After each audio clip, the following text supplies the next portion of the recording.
a better place now. A new season. Gone is the pain. All right, now Tonya, I want to say thank you so much for coming on to the FAVR Lifestyle Show. You already know, you don't need no big intro because you already know your family. Thank you. You're so welcome. You've been doing the soul sessions and everything else. But I want our viewers to know who you are, your story. And we're going to just dive into it and do what we do. We're going to dive in? We're going to dive into it. Now, for you all who don't know, okay, we're both Ohio girls, yes, okay, right here. O-H. So, O-I-O. So when you see us, put some love on it, put some Ohio, because we are the heart of it all. I can't even talk. But when you first started off in music, tell us about that. What inspired you from the very gate? You know, was you a singing child? Did your parents put you in church and get up there and sing? Yeah. Tell us about it. Well, you know, I come from first, thank you. Okay. All right, sis. Now, you said we're going to talk. We're going to talk. Okay. Yes. So thank you. You're welcome. I love you. I love you appreciate you. Yes. You're just amazing. Oh, thank you. So, the little history, okay, so I come from a singing family. Okay. Right, my family sings, aunts, uncles, cousins, all of the things. So, I never thought singing was a big deal because I thought everybody could sing. I never knew singing was anything special. And so we always just sang. So I get to high school and I auditioned for the homecoming pageant. And I sung a song now. I'm dating myself. Okay, come on. And that's all right. That's all right. Because I love who I am and where I am. I sung a song called Feel the Fire by Peebo Bryson. I don't know if you remember that. I do. So I sung the song and 3 of my teachers came up to me with tears in their eyes, and they were like, where did you get this from? And I'm like, it's just singing. So my science teacher, her name is Tommy Jean Coleman.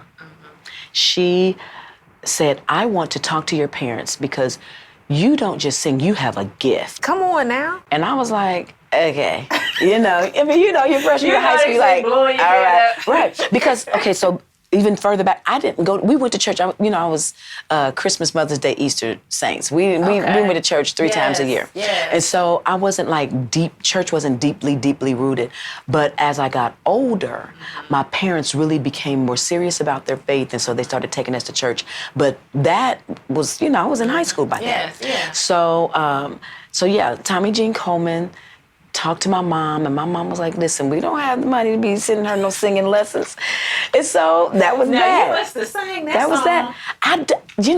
I just sang, I loved Peebo Bryson. Yes. I have always loved the male voice. Yes. Stevie Wonder is like my favorite of all time, but I've always loved the male voice. And so that song was really popular at the time. So I sang it in our homecoming pageant. I won the pageant, throughout high school. So it wasn't until I got older that I realized that, okay, this is what she meant when she said this is a gift. You heard yourself. Well, I don't even know that I heard myself. I saw the response from the people. And I was like, wow, what? I wonder what. Like, wait a minute, this is me. Yeah. And so I'm thinking, okay, well, all right. But it wasn't until I gave my life to God for real. And I'm serious. Because, see, by this time, I was a teenage mom. I got pregnant in high school, had my son at 17. I walked across the stage, get my diploma, big belly. Come on now. And at that time, that was shameful. People were still sending you away if you got pregnant, send you down south to be with some family. But nonetheless, I was a parent. And I had given my life to God for real, like seriously. I didn't just go to church. And once that happened, God began to speak to me about the impact of the gift. I didn't know that, but I think it was really the realization of coming into the knowing that He gives us gifts for men. He doesn't give us gifts for us. Yes, for others. And so, and so I didn't have an issue or a problem using my gift for others to bless others because I understood that the gift wasn't for me. So I had family members by this time, they were entertainers. They made money. They wrote songs for So you have family members who were singing. but they weren't singing gospel music. No, so what was some of the music that you were here in the house? Because I know coming up as a child, getting up, listening to Millie Jackson and maybe even a little Barbara Streisand. It was a mix. Babby Mason. Yes. We listened to everything. Okay, so in our house, the radio came on before the television did. Yes. So I can't even, we listened to any and everything that came on the radio. So the only time, at that time, there were no 24-hour gospel stations. So we listened to gospel Sunday morning from 6 to 9, and that was it. Or the inspiration station, they might do it in the morning while you're driving to work, but after that, that was it. That was it. It was R&B all day. Yeah. And so I listened to, of course, like I said, Stevie Wonder, Aretha Franklin, the Shy Lights. So that's the good music Ross. that people, soul music. Yes. Because we're going to talk music. about that a little bit as well. Soul music will get you going, get you in your feelings, thinking about love and what you can do. Yes. And that's another part. And you know, soul also, in my opinion, is an extension also of gospel. I believe so as well, because I don't think we should be limiting ourselves or limiting the gift that God gave us. Now, I know some people might think, oh, no.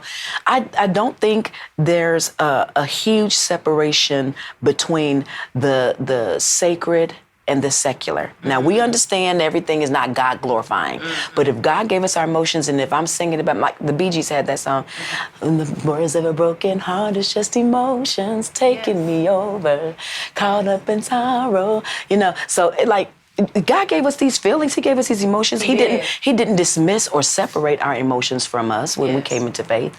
So I do believe that there is a piece that we can not just participate in, but enjoy. That's a good point, because so many people, when you join a church or when you're a part of a church, they say, well, we want to use your spiritual gift.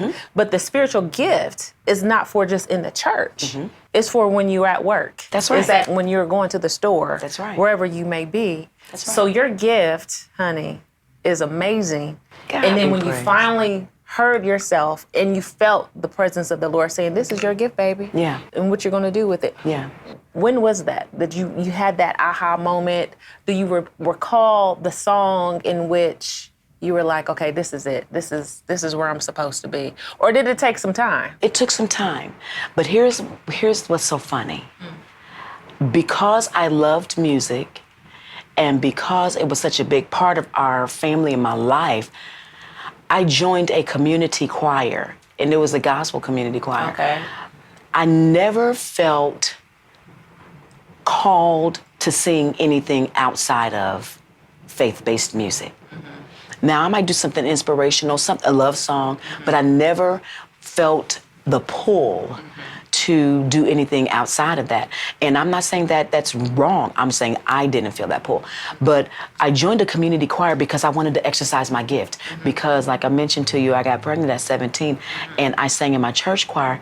And at that time, I'm not trying to bash or shame. It just really was what it was. And I understood it was, now I can look back on it and say it was for my good, right? It was for my development. But our leadership was like, no, you're not singing in the choir. We're kicking you off the usher board. We're kicking you out the choir. You're not doing this because what you did was sinful and it's a shame and a reproach and all of those things. And it hurt me at the time. But what I really just respect my parents. They stood up for you? Oh my gosh. They fought for me like nobody's business. And so I left the church for a season. But because I wanted to still use my gifts, I joined a community choir. Okay, that makes sense. And we would go all these different places. And where I had my real conversion experience was at a midnight musical at a church. It was at Mount Enon Baptist Church. And it was almost as if God was talking directly to me. I heard the preacher preaching. We had already sung. It was many, many choirs because it was a musical.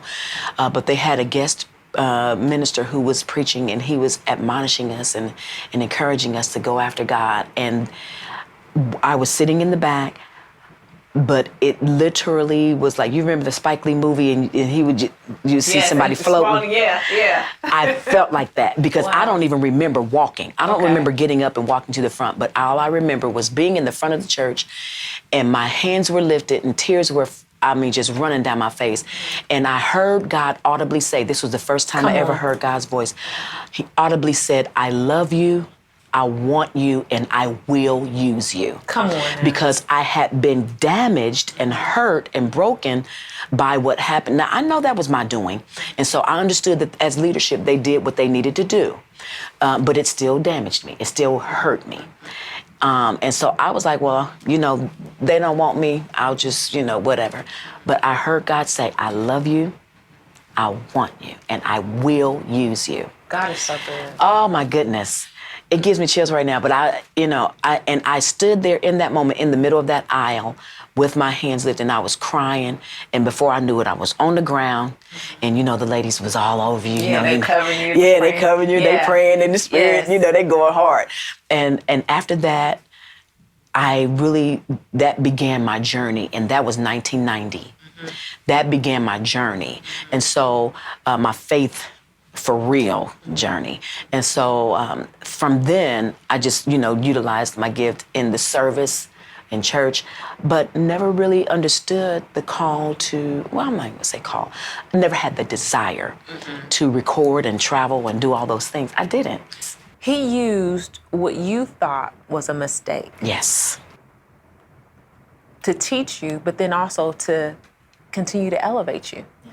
And that's what we don't realize, that even in the mess, there's a message, of course, but God is still teaching you. He's still grooming you. Yeah. So not to get in that stuck place, because you could have been stuck. Yeah. And a lot of people are stuck in that stuck place, having church hurt. Yeah. And they're there for years. Yeah. Hard to forgive. They won't forgive the church, but it's hard for them to even forgive themselves, because I had to forgive me. I felt like I failed. I felt like I let God down. I felt like I let my family down, and even myself. So I had to forgive me and let all of that go and go hard after God, because I could have held on to that bitterness or that resentment. But I think in that moment, God knows each of us. He knows how He made us. He knows how we're framed. So I think in that moment, He knew He had to tell me, I want you. I want you. Because I didn't think He wanted me. You're still His baby. You still His baby. I'm still He didn't give His. up on you. Now, during this time, did you stop altogether going to church? I did. Wow. I just stopped going. And I'm not even gonna say I was mad at anybody. It was the shame. It was the embarrassment. And then I didn't want the questions. Yes. I didn't want the looks.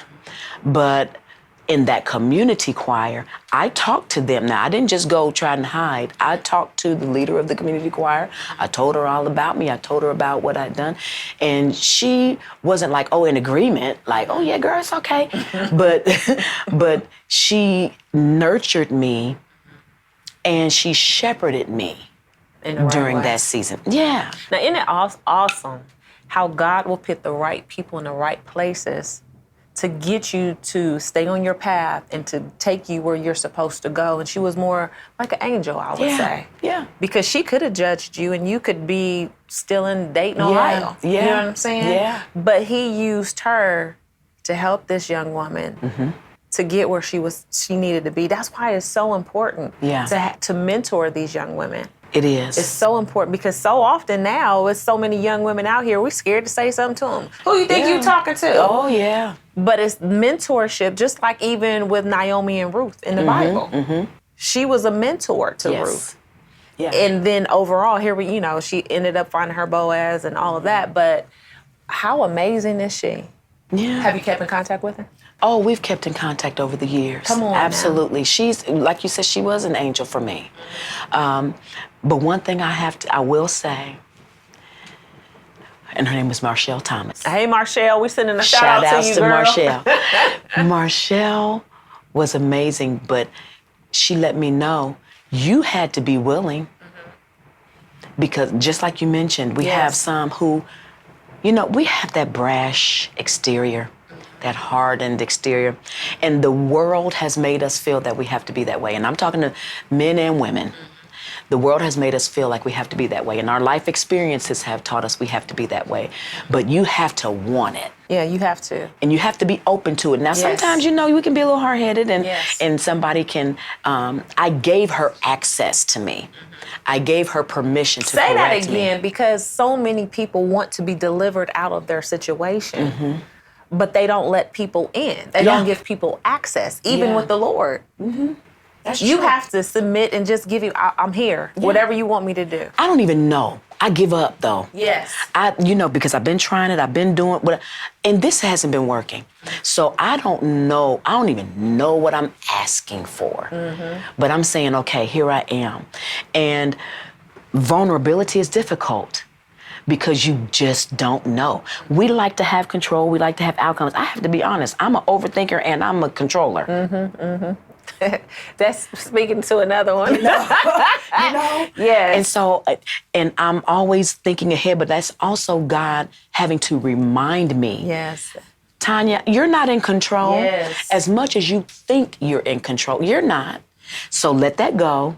And even the overthinking, now you are causing yourself to be anxious. Come on now. You're causing you to be anxious. So I'm asking you, I've told you what to do. I've told you to, in all things through prayer and supplication, make your requests known to God. And what will happen after that? The God of all peace will keep both your heart and your mind through Christ Jesus. Now let me tell you, that's the word. That's in the word that he tells us. Yeah.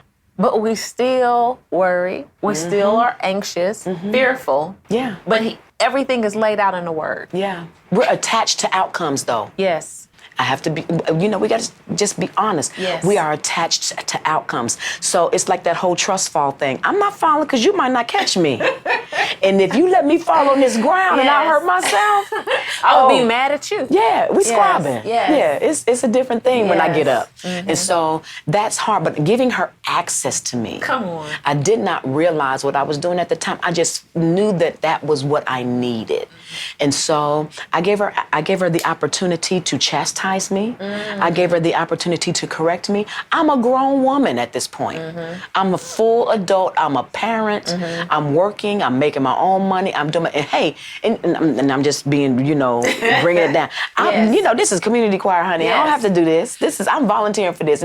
But I'm giving you access and I'm giving you the opportunity to correct me, to chastise me, to fix me. Yes. When I'm broken. But and when see, I'm a wrong. lot of young women, so I'm assuming at this point you're probably like 20-something. 21. They do not want to take any advice. A lot of young women from older women. If it's not their parent, where they're not really listening to their parent or auntie or grandmother, but to mentor. So she was mentoring you. Yes, she absolutely was. Telling you when you was right and when you were wrong. Yeah. And it was a whole group of us, so God gave her a whole lot of grace. It was it was a whole Now, did choir. she have any children? Yes, she had 3 children, 2 daughters and a son. And she was mentoring Tonya Baker. Mentoring Tonya Baker. In the beginning. Oh, yeah. In the beginning. Yeah. Hold on for 1 second. So everyone, when we return from this commercial break, we're going to have more with Tonya Baker right here on the FAVR Lifestyle Show.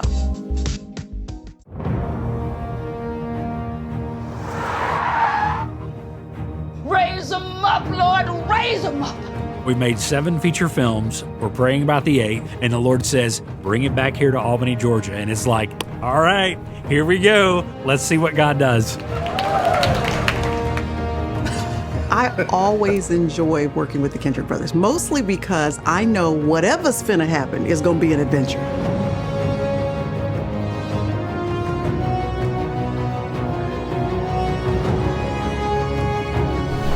Teamwork. And action all around.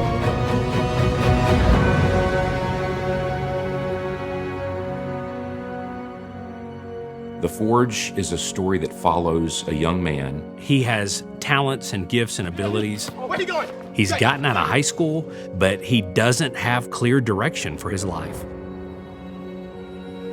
Hey, Joe, you got 2 guys coming in. I see him. Yo, Jamal, where you at? I'm just trying to figure out how to balance helping him know I understand him, but still pushing him to become an adult. You on the right track, girl. He's got to step up and step out, because you can step in and speak up about him not stepping up, but you don't want to overstep the main step of loving him. And you see this older man, Joshua Moore, step into his life. Whoa. I want to ask you a few questions first. What kind of man do you want to be? And what do you want people to think when they see you coming. Your training starts on Monday. Please be on time. Joshua is first mentoring Isaiah. Treat others the way you want to be treated. Joshua then says, "This is the reason I live according to these truths." You've got this. We're gonna let you run with it.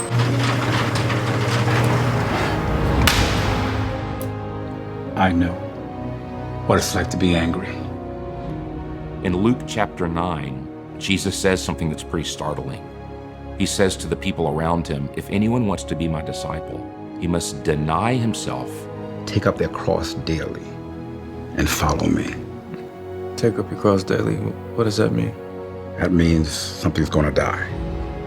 This is what discipleship is. It's when someone opens their life up to another person and says, come and walk with me. Come sit in my home. Come watch how I treat my wife. Let me show you what Christ is teaching me. Let me show you how I'm growing. Let me show you how I pray to God. The mistakes that I've made that I can be honest and vulnerable about. How I reconcile with people who I've wronged. It exponentially increases their ability to learn because they're right there with us. When we follow Jesus, he bears fruit through us. That's the kind of man I want to be. I ain't never seen nothing like this. The message of prayer that was featured in War Room is interwoven in The Forge. Karen played the role of Miss Clara in War Room. My God is good. And she resumes that role playing Miss Clara in The Forge. Am I in the right place? Miss Clara. Yes, you are. The women in War Room that pray for each other and invest in the younger generation You've got to teach other people to seek the Lord. matches up to the men of The Forge praying together, keeping each other accountable, investing in the younger generation. I want to introduce you to a small group of men that mean the world to me. In the midst of The Forge, you get to see men that have been forged, now imparting it to another group that are younger men. This is a good day. We grow together, we eat together. It's one of the most important things I've ever done in my life. I believe the church right now in this generation needs to get back to what Jesus did with his disciples. The body of Christ, the bride of Christ, is supposed to be about turning all of our attention, our ambitions, our focus, fixing our eyes on Jesus. We are devoted to Jesus, and we will do anything he calls us to do. I pray for you that you not be one in a million, but one of a million. We need more believers who are wholeheartedly following Jesus. Isaiah, welcome to The Forge.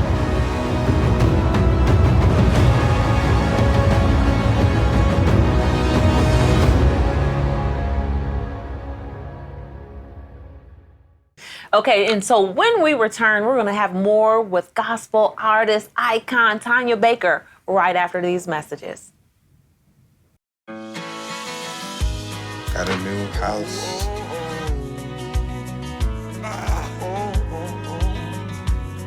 I think I finally found a place that I call home. Welcome back to the FAVR Lifestyle Show. I am sitting right here with Tonya Baker. Tonya, so we've talked about the transition of when you first heard yourself, you heard your gift, everything was going on. So many times people really think that they have it, right? And they think that they're in their place. So as a gospel artist, when you first started to go along, how did you find your voice and what did that look like? Because you were at different churches, and explain that next process, because God took you from a place that you didn't even know that you were going to be there. Exactly. Well, he led me to a church where I grew in my faith, grew in my understanding, and so I started serving there. Okay. It was a fairly large church at the time in the city of Dayton, and so, we had a lot of people come through, but we also were on the cusp of transitioning from traditional or choir music only to the worship movement, right? Okay. And so we had a team, and so I was part of the team that stood out front, and So when people would come through, they was like, "Hey, would you come and sing at my ladies' luncheon, or would you come and sing at our church garage sale or, something like that. And people would begin to ask me in the community to come and sing at different things. And so, sure. And then I had some friends who were recording music, and they were like, hey, would you come and put something on this track for us? And I'm like, yeah, okay, sure. So that's literally how things progressed. I never intentionally said, I want to be a gospel recording artist. Okay. Mm-hmm. I never did. God just ordered my steps in that way. Our worship leader at the time, or our music director at the time, encouraged us to write our own songs. And so I started writing songs, and our whole group did. And we would sing those songs on Sunday morning. And so people would ask, whose song is that record on? Whose song is that record on? And I'm like, oh, well, Sister Sharon wrote that, or Sister Tonya wrote that. And so things just started picking up. Yeah. And so I submitted some songs. Gospel Heritage Foundation did a conference every year, and they did a live recording at that conference. And I just submitted some of my songs, and one of them got selected. Now, how did you find time to write songs? You're a young mother. Mm-hmm. So how did you find time to write songs and keep moving forward? Because what we see when we come to church, we see, amazing music, amazing artists, we're worshiping. But behind the scenes, when you go home, what did that look like? It was really pretty mundane, honestly. I'm not the artist that has songwriting sessions.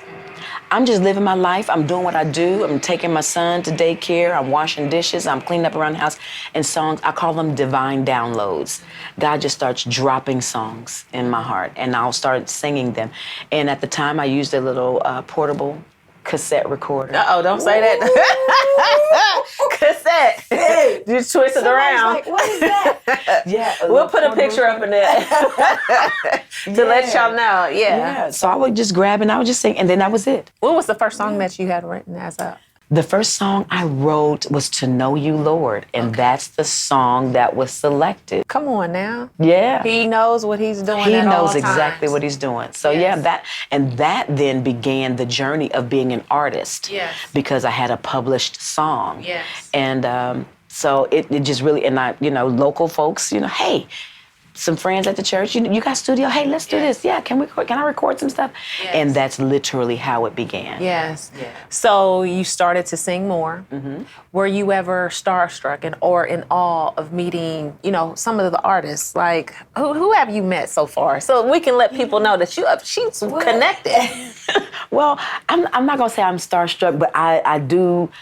You know what? I was starstruck the first time I met the group Commissioned. Come on now. They were touring and they were just singing. I was so impressed and blessed by their music that when they were touring, we drove to Columbus to see them at some theater, and they were just, they were tearing it up. And afterwards, they just they spoke to us and was like, hi. But you name it, from the legends like the Shirley Caesar, the Albertina Walker. I'm doing gospel music workshop of America stuff, the GMWA stuff. You meet a lot of the legends there. Okay. And so I've met CeCe Winans, who is one of my personal favorites. CeCe Winans, Kim Burrell, to Donnie McClurk, and of course the Fred Hammond, the Kirk Franklins, the Israel Houghtons. Like it just goes Mary. Like, it just goes on and on. It goes on and on. So, because there was an old school style, Shirley Caesar style, Faded Rose, where she's just telling the whole story. But then now we're into current times as it relates to gospel music.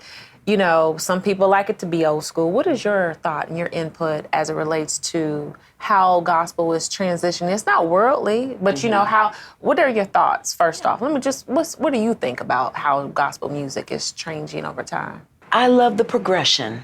I do, because you can't, there's that old song, it's a little ditty, make new friends, but keep the old. One is silver and the other's gold. You can't forsake the old, because that's what paved the way. That's what gave you stability. That's what gave you a foundation. But we can't expect everything and everybody to stay there. So I'm not mad, offended. It doesn't bother me. I love it. I love it all. I embrace it all. Myself as an artist, I being in the generation that I am, I have a hand in the traditional. I stand in the, I'd say maybe the 90s, early 2000s, but I have to have my hand on what is currently happening. You're in a great position. Yeah, I think so. Because you had a chance to experience it. Yes. Where a lot of the younger artists that are new to the game, they wouldn't understand. No, and they don't have those experiences. See, they don't have those backstories. They don't have those touring stories. They don't have, now gospel music or inspirational music or what is considered contemporary Christian music, I mean, it's filling stadiums. Yes. So they don't have what the artists that, came decades before me had, the Chitlin circuit. They didn't have those experiences, and they won't, because that's it. We have progressed since then. So I love all of it. Okay. I really do. I love all of it, and I don't think any of it should be thrown away. And I definitely think if we're serving and doing things, especially on Sunday mornings or Wednesdays or midweek services, we have to include everybody, because the gift of social media, the gift of media in general, brings everybody together. And so you don't know who you're ministering to, because you're not just ministering to the people in your room. You're ministering to the world at large. And a phone can put you all over the world. Instantly. Yes. Whether it's good or bad. In your opinion, as it relates to praise and worship, why is praise and worship music so vital and important in today's times? I think it's the precursor to the word. Just as we look at the word of God itself, where one plants, one waters, God gives the increase, I look at praise and worship as planting and watering. We have to till the ground of the hearts of the people.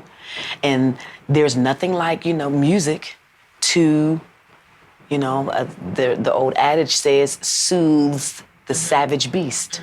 You can pull people in with the message. You can pull people in with a song. And so we're planting and we're watering. And as the word comes, the preached word comes, we're trusting God to give the increase to the work that we've already done. Come on now. When we return, because Tonya's giving it to us, when we return, we're going to have more with Tonya, because she has a special project that's definitely coming up right here on The FAVR Show.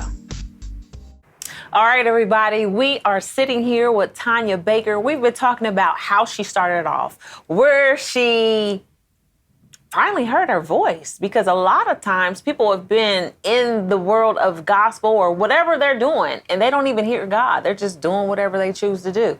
But Tonya, now let's talk about, okay, you've done it all at this point. You're singing with different groups, you're singing at different churches, but now it's time to talk about Tonya, because in addition to being a servant in the church, Tonya is also a mother, a sister, a daughter. You have a lot going on. You're a businesswoman. You're an author. Can you get any more done? Okay. We're going to let God help. We're going to let God help.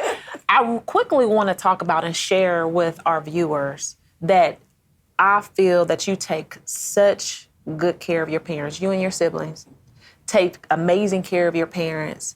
So, people see you at church. People see you on television. They see you in different articles. But in the meantime, you're still Tonya. You're still serving the Lord in the physical, and you served your parents.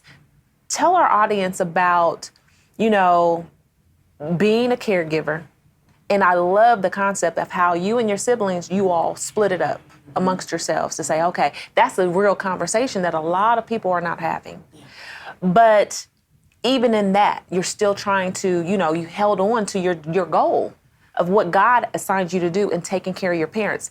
Talk to us about that transition of life, because we go through life, we're thinking everybody's going to be happy, healthy all the time. Me, what can I do? But then it's like, but mom and dad need care. Yeah. Which cannot be easy all the time, and you're still trying to do you. Yeah. So how did you put into place serving the church, serving in ministry, making your dreams come true, and then being a daughter, an amazing daughter, helping to provide for and take care of your parents with your siblings? Girl, You know I love you. Girl. So, I have an amazing family. An amazing family. Just loving. And I know there's so many more out there, so I'm not hating on your family. I'm talking about mine. But a few years ago, about 3 years ago, my siblings and I, none of us, we're all from Dayton, of course, but none of us lived in Dayton. My parents lived there. My son was there with them, staying with them to help look out for them and take care. But my brother and his wife lived in Arizona. My sister and her husband live in Myrtle Beach, South Carolina. And so in order for, what we were doing was taking turns going back and forth to Ohio. During the season of COVID, when it first broke out, you know, my parents both of them got COVID. My mom already health compromised. And so we really didn't know that they were gonna make it. So once she came out of the hospital, she was in critical care ICU. She came out of the hospital, so we started rotating weeks. So I'm here, Texas. They're coming back and forth. And after about 3 or 4 months of that, it just really became taxing. So we started talking to them and said, look, you guys, we love y'all. We're gonna make sure y'all are okay. But part of our command is to honor our mother and our father, that our days may be long on the earth. And so it wasn't out of a guilt thing. They didn't even want to do it. But it took them maybe 6 months or so before they got onto the idea. And so we discussed it and we said, look, we don't want any one of us to have the responsibility to do it all the time. So we did joint custody. We did shared parenting. So they stayed with each of us for 4 months at a time. So they were in Arizona, they were in Myrtle Beach, they were in Texas. And so we did that rotation for a little over 2 years. But Alzheimer's set in with my mom, and it just really became like extremely too much to manage. I am the co-executive director of the Arts and Music Department at the Potter's House Church, and that job in itself is quite demanding. Then my own music ministry career. As you mentioned, I'm an author, business owner, entrepreneur. I have a brand, a home and lifestyle brand, of Faith and Fire. But it was paramount that we made sure that our parents were okay. And so their last season here was at the close of 23. And in January of 24, their doctors were like, look, they need to be stable. We need to get them in one location. What you guys have done is really honorable. It is. And we respect you for it, but their health care, they need primary care physicians. They need to be where their primary care physicians are. Because what we would do is just fly them back and forth for their doctor's appointments when they needed. But, even that was taxing. But you know what, when we had first talked about this last year, that was the bomb. Because now you see so many children, older adult children, they don't have time for their parents. Not alone, I would say some black folk, because we have real conversations right here on the favorite show. They're reactive rather than being proactive to say, okay, we're gonna all split this up. This is what we can do.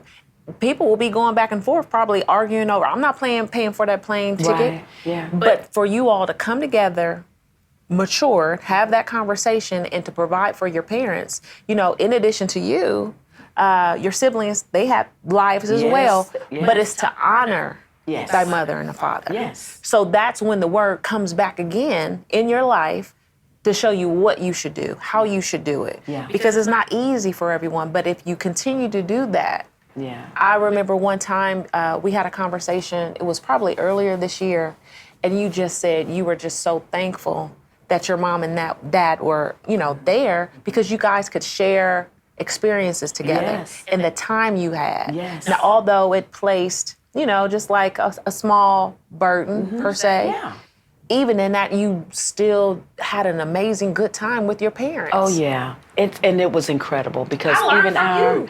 oh, girl. Yes. even our in their various places, they feel like they have extended family now. They have family in Arizona. They have family in Myrtle Beach. They have family in Texas. They calling and asking about our friends. Yes. What are they up to? Yes. We are making those memories. And one thing I had to say, Mom, this is really what was the catalyst for them to be locked in one place. Mom, it just really got the best of her, and the Alzheimer's got the best of her, and she had a 2-week stint in the hospital. And we all gathered together, and we stayed with her for about 4 or 5 days while they were in the hospital. And we thought, we are thankful to get to make these memories Come on now. with our parents. Yes. Because sometimes it's tragic and it ends just like that. Mm-hmm. And you never know. And so we got to spend the time with them, to love on them, to make those memories. And so now, and we still support them in their care. They are settled where their physicians are in Myrtle Beach. They're in an assisted living facility, and they're thriving. They are thriving. And so, we FaceTime, and we all get there. Occasionally, we were all just there together in May for Mother's Day. So yeah. Now, do you see this again? The silver lining, I'll say even the gold lining of Tonya Baker's life, even in the midst, you're thanking the Lord and being grateful. Oh, absolutely. Gratitude. Absolutely. It's the key. It's the key to everything, but a lot of people miss out on it. Now, what I do want to make sure that I talk about is this right here. Because you have a live recording session coming up. Everybody, this is a live recording session that is coming up, and it's titled Beyond My Song. Beyond My Song. With, I see here Jabari Johnson, and we love Jabari, and we also love Jonathan McReynolds. Yes. So you're doing a live session, 3 heavy hitters in one spot. Tell us about that. Tell our viewers about I've been asked for several years now, because my last recording was 14 years ago. Oh, wow. Okay. And it was a live experience. And there's just nothing like the live experience. But, I've asked, are you doing new music? Are you doing new music? And I'm like, you need to do another live recording. You need to do that last one is still blessing me. Yeah.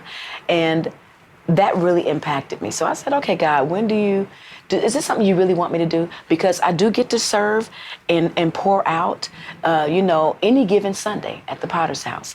And I don't want to just be doing something just to be doing it. Exactly. So, and spending money just to be spending money. Oh, my God. Yes. Spending money. So we, I said, okay, August. Yes. And was talking to some friends at the AT&T Performing Arts Center. And I said, I would love to do something here. And they said, well, let's see if we can make it happen. And it literally, things just started flowing and coming together. Look at God. So, I mean. And so I'm honored. They haven't done a live recording. Now, there are concerts there all the time, but they haven't done a live recording like this at the Wiley. Okay. Especially from an independent artist. Okay. And I'm just thrilled. So I pulled on my friend and brother, Justin Savage, to produce the record. My friend and brother, Jeffrey Golden, who will be working with us and do vocal production. And then I thought, well, let me holler at some of my buddies. And so, Jabari, he's a hometown favorite, but he did our soul sessions. He did our soul sessions. And turned it out for us. We had a great time. Yes. And so we wrote a song together. And so we'll be performing that song that night. And Jonathan McReynolds is just a dear friend and brother, and I've known him for many, many years. And when he first started, I went out and bought 10 of his CDs and said, y'all, and I gave them out. I said, y'all got to hear this guy. Yes, his voice is angelic. Oh, yes. I love one of his songs, Cycles. Oh, yeah. That is just a beautiful song. Oh, yeah. And God is good is mine. So the title of this is Beyond My Song. Beyond My Song. Mm-hmm. Why is that? Where did you get that from? Beyond? Is it Beyond? Tell us about it. Beyond My Song, I wrote the song several years ago. I wrote the song maybe like 6 or 7 years ago. Even though I haven't been recording, I haven't ever stopped writing songs. And so the idea for that song came as I want to live my life in a way that extends beyond what you see on Sunday morning or a midweek service, beyond what you see on a stage. I want my life to be lived out and my faith to be lived out beyond a song. Yes. It's not just what I sing about, it's how I live. And I'm not talking about perfection, but I'm talking about pursuit. Pursuit of God, pursuit of his goodness, pursuit of his glory, pursuit of his favor, his faithfulness. I want to pursue God in a way that people say, girl, who is this? What is this about? Mm-hmm. I want my life to be beyond that song. What do you want people to take away from this event? I want people to walk away not just impressed, but inspired. I really want them to be impacted. I want something that is sung, something that is said, something that they hear to really impact them, to go beyond what it is they're going through, what they're dealing with, and to see God in a real way. Yes. You know, I want the music to speak to them in a way that they're like, wow, okay, God, that's real. Yeah. And you are real. And I really want to know you like that. With all of these things going on, how do you find free time? How do you do self-care? What do you do for fun? For fun, I want to do more for fun. Okay. Okay. But one of my things that I'm passionate about is travel. Mm-hmm. Travel was something that I incorporated into my schedule 3 times a year minimum. Mm-hmm. And I want to get back to that place.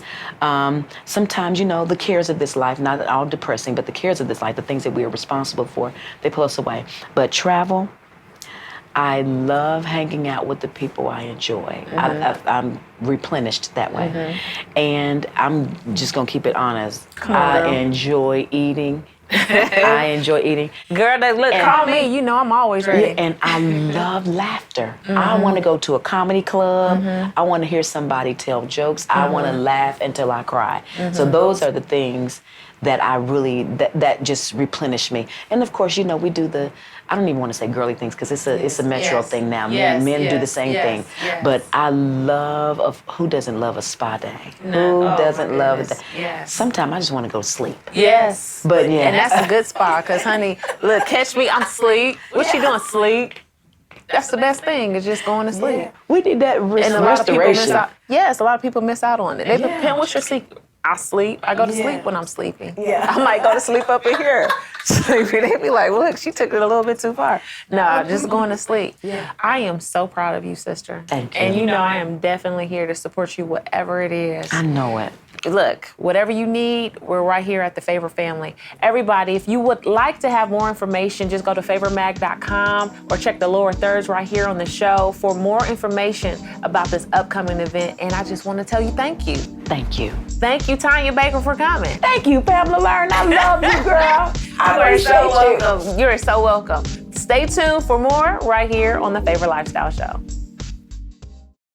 How do you know when you've made the right decision? It's the feeling you get in your gut, the one that tells you what's right or wrong. It's the voice inside you that says, I'm buzzed. Better leave the car when it's time to go. Buzz driving is drunk driving.